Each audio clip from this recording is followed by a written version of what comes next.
gentlemen, let's give a roar, a rousing welcome to a true American hero and a new member of Congress this year, Lieutenant Colonel Stephen Russell.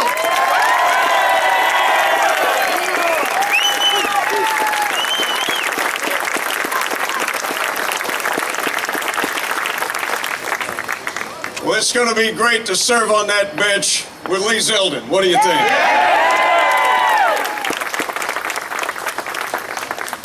I want to tell you a small story briefly.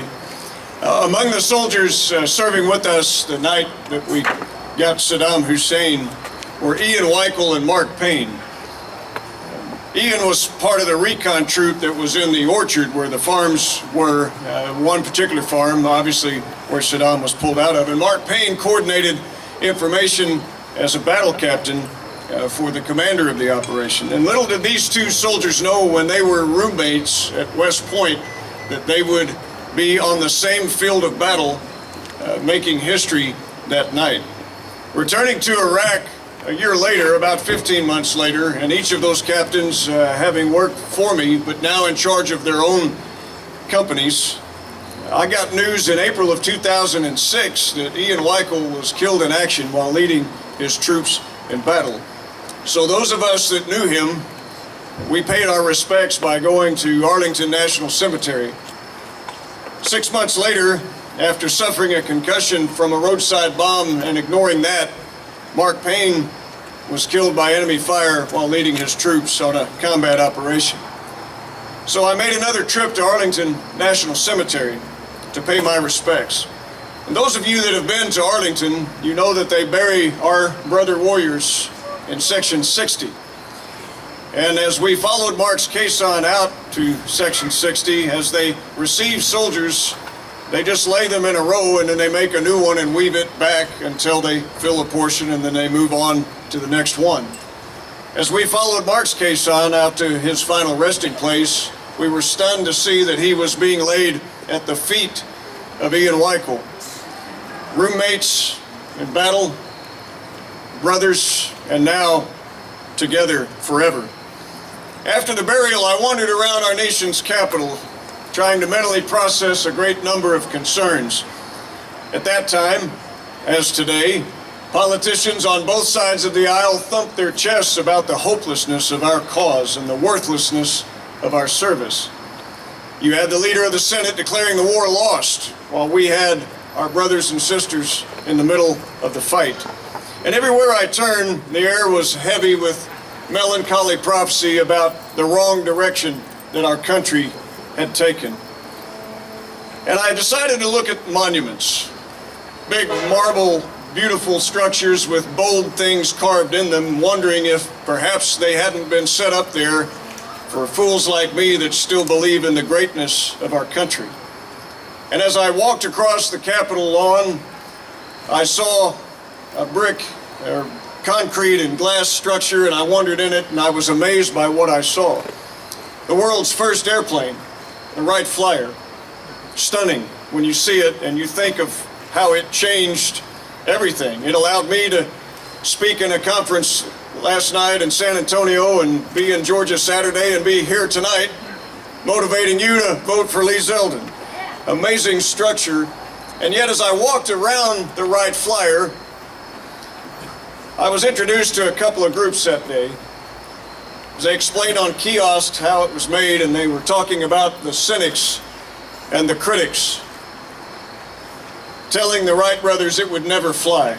Looking at it, it was hard to believe it ever did, a tangle of wire and canvas and wood. Hanging above me, coming out of the gallery, there was a sturdy-looking craft that had a bold title blazoned on the cowl, Spirit of St. Louis. And what struck me about this craft is it had no forward-looking window, just a forward-looking pilot at the controls. But you go back and read the accounts of the day, there they were, the cynics and critics with such encouraging news like, "You fool, you're going to die just like all of the others." What makes you think as a male pilot you've got any more experience than these World War aces that have lost their lives in the attempt? You can't do it alone. You'll never stay awake. You'll never get off the ground with the weight of all of that gasoline. Rounding the corner to examine spacecraft, I pondered the physics of what to me looked like aluminum foil on the Apollo 18 lander and wondered how it could sustain life in outer space. How was it that we in this country found Americans foolish enough to believe that you could be blasted atop a rocket containing 2,000 metric tons of fuel sent into space, and it would break apart by design? It would send you to the moon, and the last two stages would break apart, meet on opposite ends, reconnect, astronauts would crawl through, and it would separate again. A portion of it would land upright on the moon. Men would get out, plant a flag, pick up a few rocks, hop back in, go back up, find this other craft over the expanse of the moon, redo that drill, and because of somebody's theory, some scientist probably with pocket protectors and pens and all of that, said if you slingshot around the moon, you'll head back to the Earth at thousands of miles an hour, and don't worry about the speed. The fiery atmosphere will slow you down. And we'll put little asbestos plates on the bottom, and that will protect you. And as you come hurling through the sky at hundreds of miles an hour, parachutes will deploy, and you'll land in the Pacific Ocean. Helicopter come find you. Sounds absurd, doesn't it? But that's exactly what we in this great country of ours did. I'll never forget, as a boy, my dad waking me up and said, "Son, get up, I want you to see this. You'll remember it the rest of your life." And boy, was he right. As I watched Neil Armstrong and Buzz Aldrin walk down a ladder and plant that flag for mankind. And this country did it. And we did it with less technology than I now carry on my phone. But to go back and read the accounts of the day, there they were, the cynics and the critics, with such words like, what about the war on poverty? What about the domestic issues we have here at home? Why are we wasting these billions of dollars on a frivolous race with the Russians? Blah, blah, blah. I left the National Air and Space Museum, as melancholy as I was and as discouraged as I was. I left inspired, because it dawned on me that day, that very day, that this country has never been built on the counsel and labor of cynics and critics.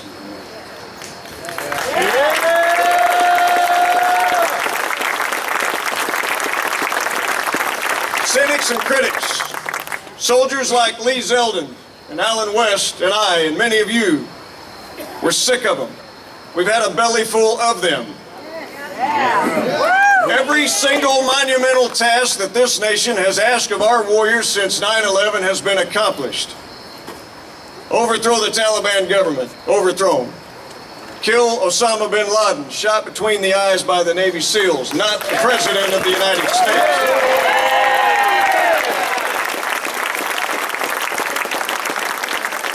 Defeat the Iraqi army, overthrow the Ba'athist government, defeated, overthrown.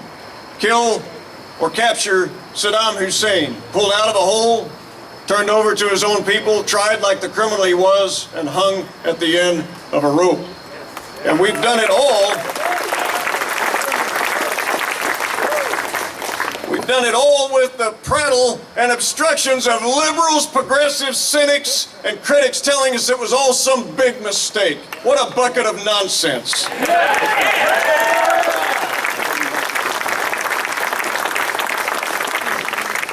Want to see what a mistake looks like? Look what happens when America pulls away from its responsibilities worldwide.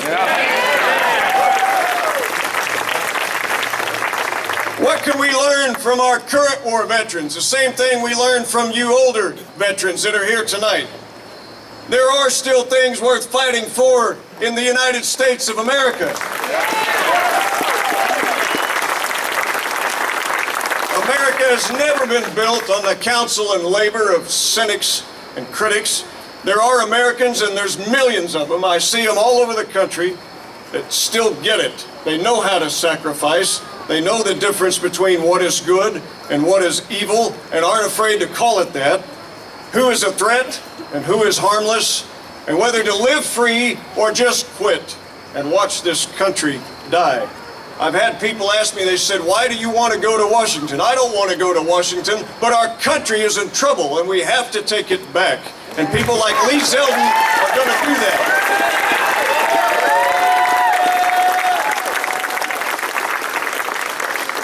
But what do the rest of us do?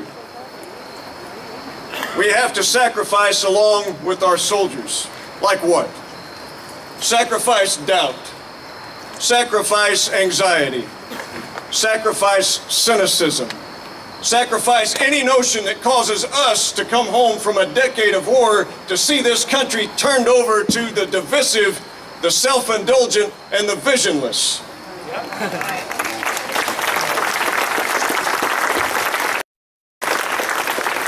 As visionary as we conservatives claim to be, and lovers of liberty, will make little headway if our only answers are mere sideline snipes about what's wrong with this country. It's time that we pick up the plow and show the American people what's right with this country and get back to work.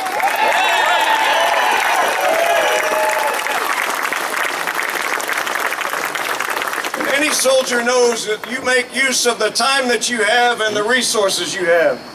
Lee Zeldin didn't snivel when he was outspent 10-1. He got it done. Just like we can take this country back. You don't quit until the mission is accomplished. And if we want to honor those, the true heroes of any war, men like Ian and Mark and countless others, that all of you that have served, that you can name their names, because as long as we have breath, we will remember them. They will never come home.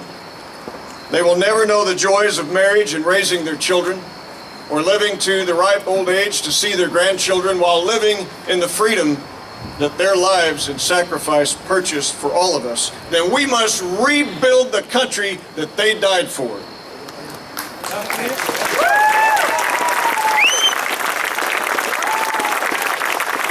The sum total of our lives is how we invest them in other people. And you tonight have a chance to invest. It's not about money. It's not about political machinery. It's not about any of those things. I saw it in my own race in Oklahoma. Outspent, but not outmaneuvered. We can take this country back because you still own the vote. You still own our republic, and we have to take it back. How do you do that? You start by helping with grassroots volunteerism, just like you're doing here tonight. Many of you have made calls, you've knocked countless doors. Go to your social media, go to your emails, go to your phones. One person out there could literally be 100 votes influenced on election day. That's what it's going to take to put this great warrior into office. He needs you. He cannot do it by himself.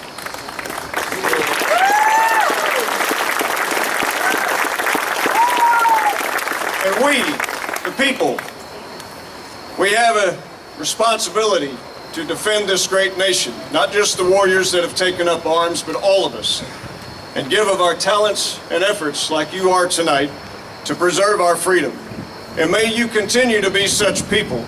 And as you face the wind and look to the future, you will always have the naysayers, the people around you trying to pull you down because they're taking counsel of their fears, and they want to pull you down with them so that they'll feel better about their pathetic, sedentary lives.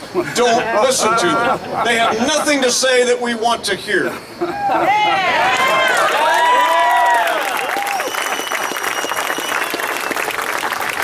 And as you face that wind and ignore their calls, those around you taking counsel of their fears, ignore them, take the risks, lead, work, achieve.